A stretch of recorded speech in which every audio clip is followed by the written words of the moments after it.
सोचिए, छाती में अचानक तेज दर्द उठता है और दिमाग में पहला सवाल क्या आता है? क्या ये हार्ट अटैक है या फिर सिर्फ एक पैनिक अटैक? ये एक ऐसा सवाल है जिसका जवाब जानना सच में किसी की जान बचा सकता है।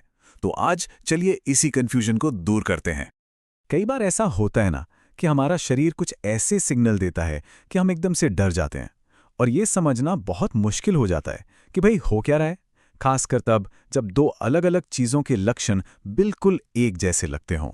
इमेजिन कीजिए, सब कुछ नॉर्मल है और अचानक सीने में एक जकड़न सी महसूस होती है।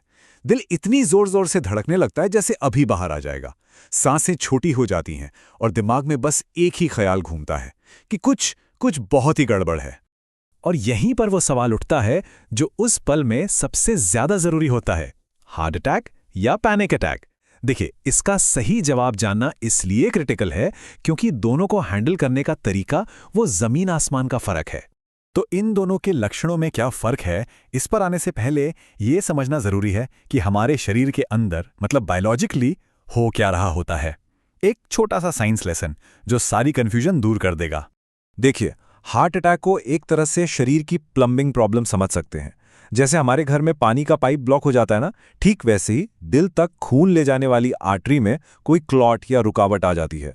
अब इससे होता क्या है, दिल को ऑक्सीजन नहीं मिलती और वो अपना काम ठीक से नहीं कर पाता। और दूसरी तरफ है पैनिक अटैक। ये असल में हमारे दिमाग का एक फॉल्स अलार्म है। मतलब दिमाग को लगता है कि कोई बहुत बड़ा खतरा सामने है, जबकि असल में ऐसा कुछ होता नहीं है। और इस झूठे खतरे के जवाब में बॉडी फाइट या फ्लाइट मोड में चली जाती है। मतलब एड्रेनालिन का एक जबरदस्त रश, और इसी एड्रेनालिन की वजह से दिल तेजी से धड़कता है और सांसें तेज हो जाती हैं। तो अब जब हम ये समझ गए हैं कि अंदर क्या चल रहा है, तो चलिए अब उन मेन सिग्नल्स पर फोकस करते हैं जो बताते हैं कि ये हार्ट अटैक है या पैनिक अटैक। ये जानना वाकई बहुत जरूरी है। ये टेबल इन दोनों के बीच का फर्क समझने के लिए बहुत जरूरी है। सबसे पहले देखते हैं दर्द कैसा होता है। हार्ट अटैक में ये एक दबाव, एक भारीपन जैसा महसूस होता है, जबकि पैनिक अटैक में दर्द अक्सर तेज चुभने वाला होता है। अब इसकी शुरुआत कैसे होती है? हार्ट अटैक धीरे धीरे शुरू हो सकता है और फिर बढ़ता है, लेकिन पैनिक अटैक वो एकदम अचानक आता है। और शायद सबसे बड़ा क्लू है दर्द का लोकेशन। हार्ट अटैक का दर्द छाती से निकलकर हाथ, जबड़े या पीठ तक जाता है, पर पैनिक अटैक का दर्द ज्यादातर छाती तक ही सीमित रहता है। और यहाँ एक बहुत ही इंटरेस्टिंग बल्कि हैरान करने वाली बात सामने आती है। अक्सर लगता है ना कि जो दर्द ज्यादा तेज है, ज्यादा डरावना है, वही ज्यादा खतरनाक होगा, पर यहाँ मामला बिल्कुल उल्टा है। कई बार पैनिक अटैक का दर्द हार्ट अटैक के दर्द से कहीं ज्यादा तेज और शार्प महसूस होता है, जबकि हार्ट अटैक का दर्द सिर्फ एक बेचैनी या दबाव जैसा भी हो सकता है। एक और बहुत जरूरी बात कि हमेशा छाती का दर्द ही मेन सिम्टम नहीं होता। खास तौर पर महिलाओं में उनमें सांस की तकलीफ होना, जी मिचलाना या फिर पीठ और जबड़े में दर्द जैसे लक्षण ज्यादा कॉमन हो सकते हैं। और प्रॉब्लम यह है कि इन लक्षणों को अक्सर लोग नजरअंदाज कर देते हैं, जो बहुत खतरनाक साबित हो सकता है। ठीक है, तो हमने सिम्टम्स तो समझ लिए, पर अब आते हैं सबसे जरूरी सवाल पर कि अगर ऐसी सिचुएशन हो तो करना क्या है, हमारा एक्शन प्लान क्या होना चाहिए। ये वो रेड फ्लैग्स हैं जिन्हें बिल्कुल भी इग्नोर नहीं करना है। पहला, अगर छाती में बेचैनी 10 मिनट से ज्यादा बनी हुई है। दूसरा, अगर दर्द फैल रहा है, मतलब जबड़े, गर्दन, पीठ या हाथों तक जा रहा है। और तीसरा, अगर इसके साथ सांस लेने में दिक्कत हो, ठंडा पसीना आए या उल्टी जैसा लगे।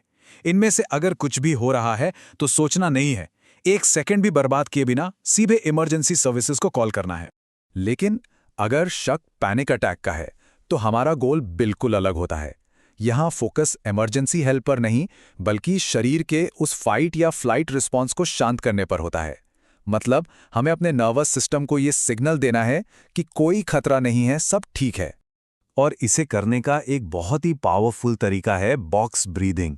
ये एक बहुत ही सिंपल ब्रीदिंग टेक्निक है। करना बस इतना है, 4 सेकंड तक सांस अंदर लेनी है, 4 सेकंड होल्ड करना है, 4 सेकंड में सांस बाहर छोड़नी है और फिर 4 सेकंड रुकना है। ये जो एक रिदम बनता है ना, ये सीधे हमारे नर्वस सिस्टम को शांत करता है और घबराहट पर काबू पाने में जबरदस्त मदद करता है।